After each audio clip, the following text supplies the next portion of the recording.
Hey guys, in this video I'll show you how to make custom scenery objects like benches, lights and window boxes with things that are already available in the game and how to edit and duplicate them.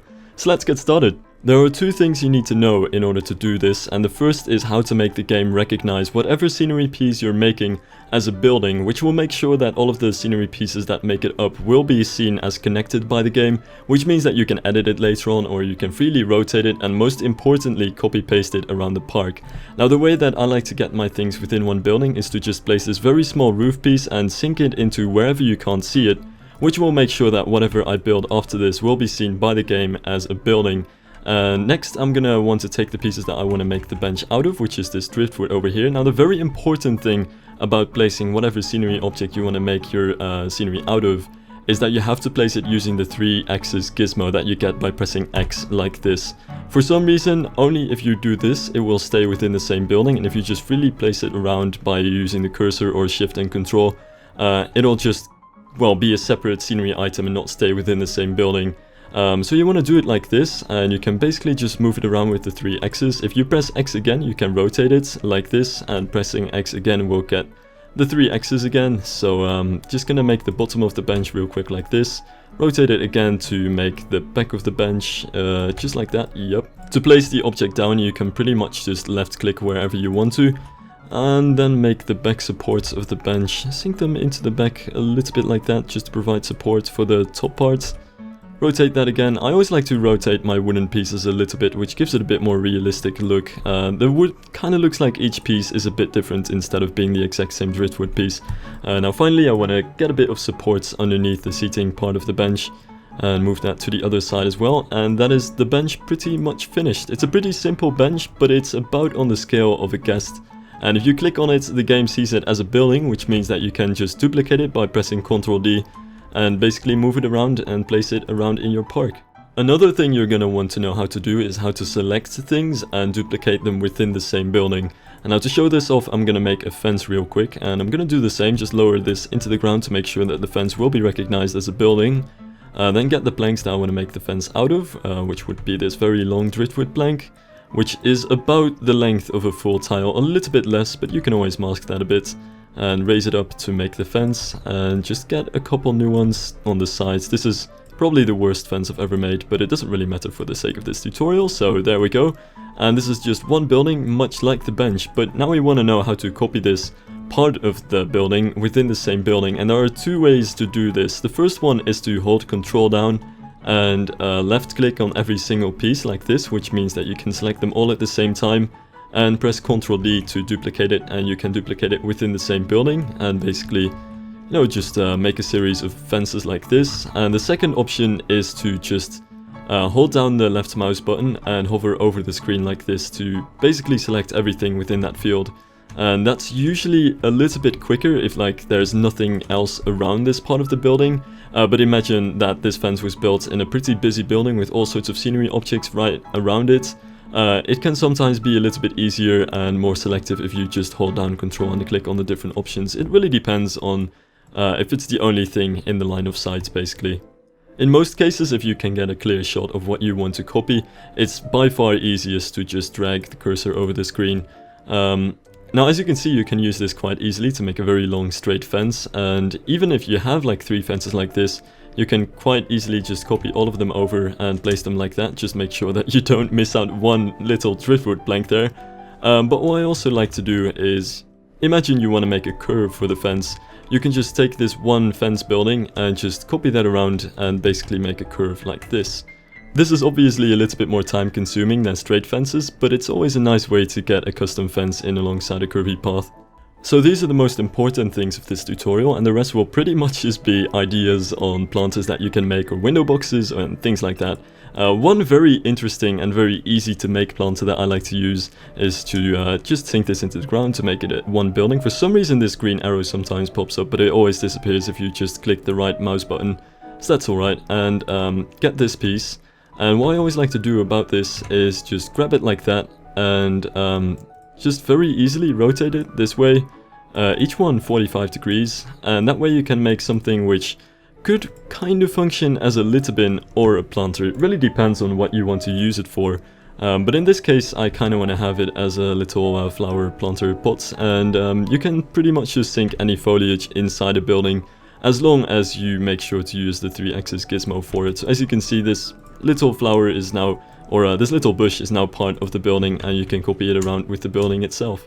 Next up we have custom lanterns, which are a bit easier to do, because if you use the wooden post, which also spawns a grid itself, you don't have to sink anything into the ground, and you can just place a post and attach whatever lantern you want to attach to it. I always like to combine it with this one and have any sort of additional decorations that you want to add to it. A little ring on the front, for example. You can always use this little stucco, I'm not even going to try to pronounce that, into the ground to make a little footer for it. Or use the driftwood, which is quite nice to have any kind of decoration on the side of it that you want, like some sort of triangular thing sticking out like that. Whatever you can basically come up with. There is a lot of things that you can mess with when it comes to making objects like this, though in this case I'm just going to keep it quite simple, just very straight to the point, just add this little cornerstone piece to it to make a footer for it, and that's going to be my pretty simple lamp in this case. But please do not think that you can only make scenery items like this for things that are standing on the ground. You can very well make things that you actually attach to buildings that you've already built, like a separate window that's just its own building that you can basically copy-paste around all of the buildings in your park, or a separate roof, whatever you can think of really. What I especially like to do is get window boxes and place those around any kind of building that needs some flowers, or just general touch of foliage to make it look a little bit more alive, which is, well, most of all the point of things like this. And to make a window box with flowers in it, I like to get these things on the sides of it and stick some driftwood onto that. Kind of depends on how large I want to make these boxes, how much driftwood I want to use. In this case, I think just about a length like this should do, a little longer than the smallest driftwood piece, which is a little bit less than half a tile. Like this will be about 2/3 of a tile in width, and make sure that I cover all of what I had previously over there. Again, rotating some of the logs just to make sure, or some of the driftwood pieces just to make sure that they don't all look identical basically, and place this around the sides here just to make sure that it's symmetrical here. And this is really the base sort of look of this window box. You can always add a bit more to it if you want to. Also make sure that it actually has a bottom, because otherwise it'll look pretty awkward if you look from the other side. So very quickly, also want to add a bit of a bottom here with basically the same pieces. You can actually just use those in the middle here. And that is more or less everything you need to make a window box. Now at this point you can just decorate it with whatever you really feel like. Maybe I want to have like some sort of cross, sort of, I have no idea what that actually is. Looks pretty cool though, so we're gonna go with that. It's a little bit off center, but that's not really too big of an issue. Now you want to take whatever foliage you want to have in it and put it inside the window box. I think in this case, actually this one is a little bit nicer, more like what I am going for. And in many window boxes you can kind of see the flowers hanging over the box itself, so don't be afraid to kind of just make this kind of hang out there. Just make sure, because these are like very round bushes, that you get the roundness out of them a little bit by placing a couple in a row like this. And what's also quite nice with this bush especially, this should be rotated a bit, looks a bit unnatural at the moment.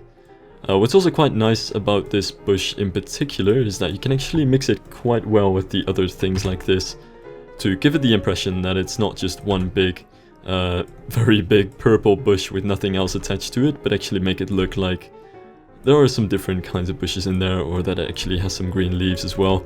It's the general look that I'm going for in this case. Obviously when we'll get more foliage you can make some better looking stuff, but that's basically in theory how you can make a simple window box. Now to show how you can use these kinds of items and to really see how much more alive they make an area look, I've built this little German set, and you basically want to place these things around wherever you want, or plant them to. So I'm gonna have a few benches. I figured this would be kind of like a Main Street kind of idea in Disneyland. Imagine the German area in Epcot or something along the lines of that. I want to have a few benches around here. Maybe clutter the lamps in alongside the benches as well. It's always quite nice if you cluster them a bit instead of having them all randomly over your park, with basically equal distances between the lamps and the litter bins and the planters. And maybe even put this planter in front of these things, though it doesn't look quite that good. I actually think it's a bit better to place these alongside doors or the entrances of the buildings. That's quite good. Obviously you can just put any kind of plants inside of these things, which is quite nice about these flower boxes or planters and window boxes, things like that. You can pretty much keep the box itself quite the same, but have variations going on of the kind of foliage that's in it. And for the window boxes, it's always a bit of like a puzzle of where exactly you have to place them, and obviously none of these will be exactly 100% be aligned with the buildings, but it's not really noticeable, and it's a really nice way to get some more detail and a bit more of a feeling of aliveness to any kind of area that you're making. Like already it's helping out quite a lot to just have these random items spread throughout this part of the park. Now what you do see over here is that you have to be pretty careful with how you place these things or how you make them, because as you can see, the white things are currently sticking out, so you pretty much have to keep any kind of grid spawning item within the building at any time, because as soon as I, well, delete this flower box is not going to be one building anymore, but as you can see it's going to be separate items, and you definitely don't want that happening. Imagine you want to remove this, it's going to take quite a while, or if you want to move it slightly to the left, it's still going to take a huge amount of time to replace everything. So usually what I like to do in cases like this is not remove it actually, and edit it, place the new one where you can't see it, which is right over there, and basically do that for every kind of building where you have to do it. Especially with flower boxes, I usually put the oh damn it, I even did it. I usually put whatever I need to spawn a grid quite a bit behind the flower box, because you're always gonna, you know, put it inside a building. And as a final touch, I'm gonna add the fence at the side of it, and it's pretty much going to be straight, so I can just copy over this part and basically duplicate it. One thing that you might see about this is that every time it's placed a little bit lower than I actually want to have it. And well, it's not that useful of information, but it's something that you can keep in mind. It can save some time in some cases, is that when your selection is only made out of pieces that don't spawn a grid, whatever you're duplicating is going to spawn at the bottom of that building. So in this case, it's going to spawn right at the grid here, which is just below the surface. So this is also going to spawn just below the surface from where I duplicated it from.